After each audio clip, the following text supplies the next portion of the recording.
సరే, brand consistency గురించి ఈ ఎక్స్ప్లెయినర్లో మాట్లాడుకుందాం. ప్రతిరోజు మనం ఎన్నో బ్రాండ్స్ చూస్తాం. మరి ఇంత కాంపిటీషన్లో స్పెషల్గా ఎలా కనపడాలి? ఈ సింబల్ చూస్తే చాలు నైకీ గుర్తొస్తోంది కదా, పేరు కూడా అక్కర్లేదు. లేదా ఈ గోల్డెన్ ఆర్చెస్ చూడండి, వెంటనే మెక్డానల్డ్స్ గుర్తొస్తుంది. అండ్ డ్యూక్ ఇన్స్టెంట్ రికగ్నిషన్ అనేది అంత పవర్ఫుల్. దీని వెనక ఉన్న సీక్రెట్ విజువల్ కన్సిస్టెన్సీ, అంటే అంతా ఒకేలా కనపడడం.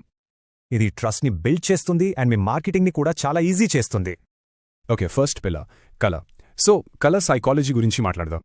కొన్ని కలర్స్ స్పెసిఫిక్ ఫీలింగ్స్ని కలిగిస్తాయి. రెడ్ అంటే ఎక్సైట్మెంట్, బ్లూ అంటే ట్రస్ట్.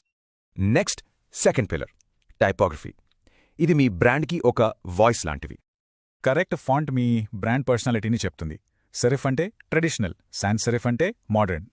రీడబిలిటీ కోసం ఒక ప్రైమరీ అండ్ సెకండరీ టైప్ ఫేస్తో క్లియర్ హైరార్కీ ఉండాలి. ఓకే, కొన్ని రియల్ వరల్డ్ ఎగ్జాంపుల్స్ చూద్దాం, వాళ్ళు ఎలా చేస్తున్నారు. ఫర్ ఎగ్జాంపుల్ యాపిల్ వాళ్ళ minimalist design simplicity and quality reflect చేస్తుంది. మన దేశంలో అమూల్ చూడండి, జనరేషన్స్ నుంచి అదే లుక్తో ట్రస్ట్ బిల్డ్ చేసింది.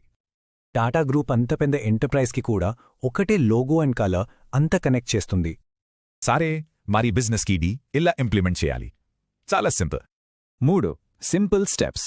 ముందు బ్రాండ్ గైడ్ లైన్స్, తర్వాత టెంప్లెట్స్, ఫైనలీ రెగ్యులర్గా ఆడిట్. ఈ గైడ్లైన్స్లో logo rules, correct colour codes and font details పక్కాగా ఉండాలి.